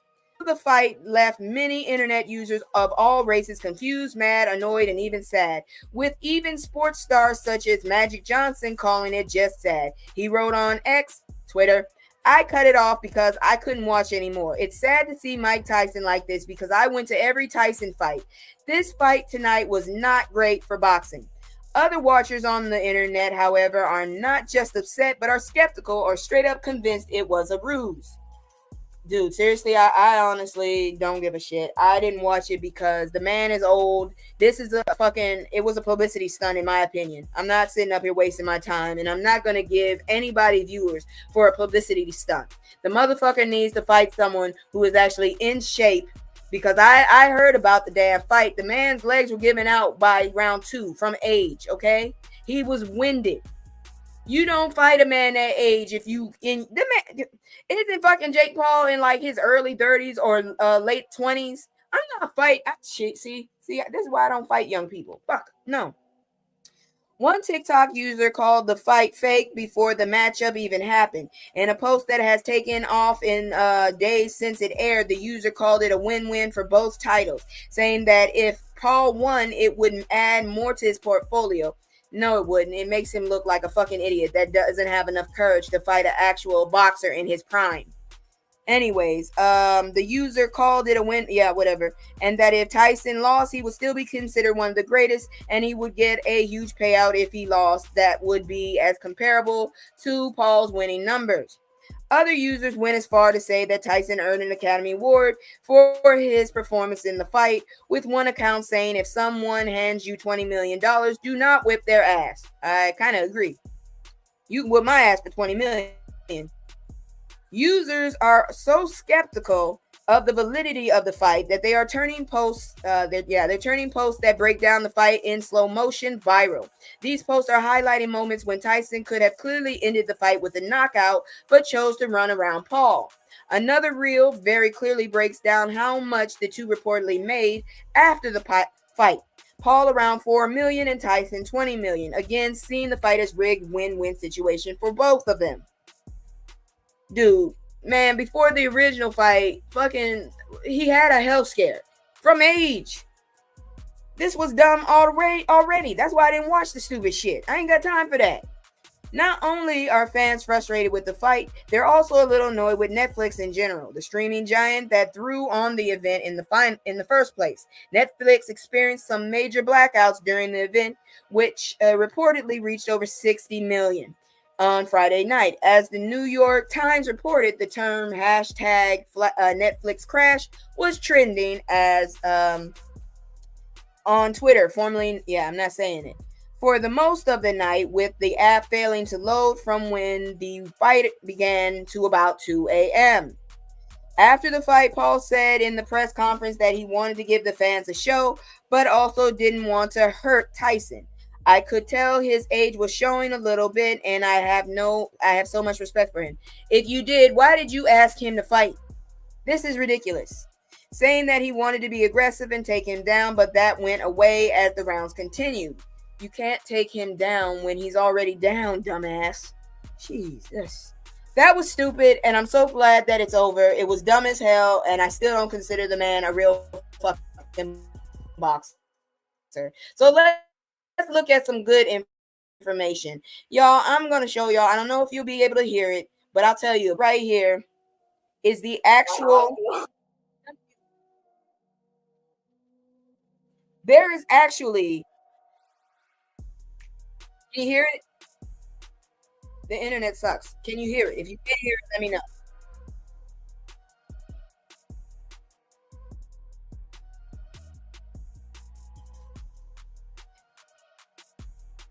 All right, so basically, this is the lady that we've been looking for. Her name is, let me go back because I had to do a search on her. She is basically in charge of the official Black Project 2025. I did a story last week about that, and I was so happy. It's basically us trying to make another Black Wall Street, but this time being more aggressive and knowing what to watch out for. If you're interested, she is on Instagram. I have already hit the follow. It is at official Black Project 2025. We need this because if this asshole decides he gonna flip flop again like he does on a regular basis, we gonna have to do for ourselves because ain't nobody else gonna do for us. So this is her page. I don't have her name right now, but one of her pages is also at Media Buying Bestie. But the main page you want to check out is at official. She knows how to spell, so don't fuck up spelling. If you can't find it, you can't spell. At official Black Project 2025. All right, check that shit out. We need this. Now, all I'm saying is I'm so glad it's true. I already hit the follow button. Hopefully, I'm gonna go ahead and cut this up, and I might go back to last week's and cut that one up too, so y'all can hear more about it. Now, moving on into health, y'all. U.S. health officials report first case of new form of monkeypox in a traveler. And this was reported on the 16th, y'all. So you need to check this one out. I don't want to use all of a sudden now videos playing when I'm not even trying to hear shit you got to say, sir. I hate that man's voice. I really don't like him. I don't consider him a human being. I'm telling you. I find him to be just a waste of space, truthfully. Anyways, let me mute that because nobody needs to hear his voice. Anyways, Mpox. So we already got it. New York health officials said Saturday they have confirmed. Let's close this because nobody needs to see this ugly mug. They have confirmed the first U.S. case of a new form of Mpox that was first seen in the Eastern Congo. The person had traveled to Eastern Africa and was treated in Northern California upon return. According to California Department of Public Health, symptoms are improving and the risk to the public is low. The individual was isolating at home and health workers are reaching out to close contacts as a precaution. The health department said Mpox is a rare disease caused by infection with the disease that's in the same family as the one that causes smallpox. It is endemic in parts of Africa where people have been infected through bites from rodents or small animals. Milder symptoms can include fever, chills, and body aches. In more serious cases, people can develop lesions on the face, hands, and chest and genitals. Ew. Earlier this year, scientists reported the emergence of a new form of Mpox in Africa that was spread through close contact, including through sex. It was widely transmitted in Eastern and Central Africa, but in cases that were identified in travelers outside of the continent, spread has been very limited, according to U.S. Centers of CDC. More than 3,100 confirmed cases have been reported just since late September, according to the WHO. The vast majority of them have been in 3 African countries: Burundi, Uganda, and the Democratic Republic of the Congo. Since then, cases of travelers with the new Mpox form have been reported in Germany, India, Kenya, Sweden, Thailand, Zimbabwe, and the United Kingdom. So if you were thinking about Sweden or Thailand, or you might want to wait before going there. Because I reported last week it was a great place, but you might want to wait on Sweden and Thailand for a little bit. Health officials earlier this month said the situation in Congo appears to be stabilizing. The Africa CDC has estimated Congo needs at least 3 million Mpox vaccines to stop the spread, and another 7 million. What do you mean at least? That's terrifying. 7 million vaccines for the rest of Africa. The spread is mostly through sexual transmission as well as through close contact among children, pregnant women, and other vulnerable groups. The current outbreak is different from the 2022 global outbreak of Mpox, where gay and bisexual men made up the vast majority of cases. The Associated Press Health and Science Department receives support from the Howard Hughes Medical Institute Science and Educational Media. The AP is solely responsible for all content. So you can't come and sue me. I'm just trying to give you a heads up. So that's it for the regular news. Now is our regular palate cleanser. So as always, I'm going to do my commercial and then we're going to look at some weird ass shit. So give me a second. I have a kitten trying to get their way over to me. God dang ninja cat. And I do not mean Shinobi. All right, hold on real quick. Where's my commercial? All I see is paws coming at me. What are you doing? You trying to get to me? Let me move that. God dang weirdo. There you go. All right, y'all. It's just me and the fam. It's just me and the fam. It's just me and the fam. It's just me and the. It's just me and the fam. Yeah, yeah. It's just me and the fam. See my little Tay, that's my girl, that's my mascot. The ones go for hours and some hours till we pass out. Stay inside the house, turned up with the racks out. Stay inside the house, turn. All right, what the hell is wrong with y'all in Florida? This was reported on the 14th. Diaper wearing baby kangaroo captured in Florida. Why do you have a baby kangaroo in Florida? Why is it wearing a diaper? Why are animals wearing diapers? I don't get it. So in November, a diaper-wearing kangaroo escaped near a Florida elementary school. You know those things kick, right? And they kick hard. They got nails and claws. I'm just saying. Sparking a search before being apprehended by sheriff deputies. The Hernando County Sheriff's Office issued an alert on social media Wednesday telling local residents that a baby kangaroo wearing a diaper and a blue harness was on the loose near J.D. Floyd Elementary School. The post was updated a short time later, saying the 4-month-old Joey had been spotted near the wind chime tree, a local landmark in Snow Hill. A second update about 10 minutes later announced the baby kangaroo, still clad in its diaper, had been located and captured in the plantation estates. I'm pretty sure that diaper was not clean anymore by the end of that damn day. Why do you have a baby kangaroo and why is it wearing a diaper? I don't get that shit at all. But that's it for the news tonight. Like I said, if you like what I'm doing, please help to get my numbers up because there was the time, once upon a time, where I actually used to have panels at the end of the day. But unfortunately, most people that are watching, they either don't have access to come on and talk or they just aren't here. You know what I'm saying? So it is what it is. Hopefully, if I can get my numbers up, we can have panels again, and maybe I can finally get my newest segment out, grown folk shit. But in the meantime, please remember to like and share. Please subscribe. I'm a very tiny channel, and I'm just trying to make it so that people understand what the hell's going on and possibly. So good night, y'all. Without you, I would be nothing.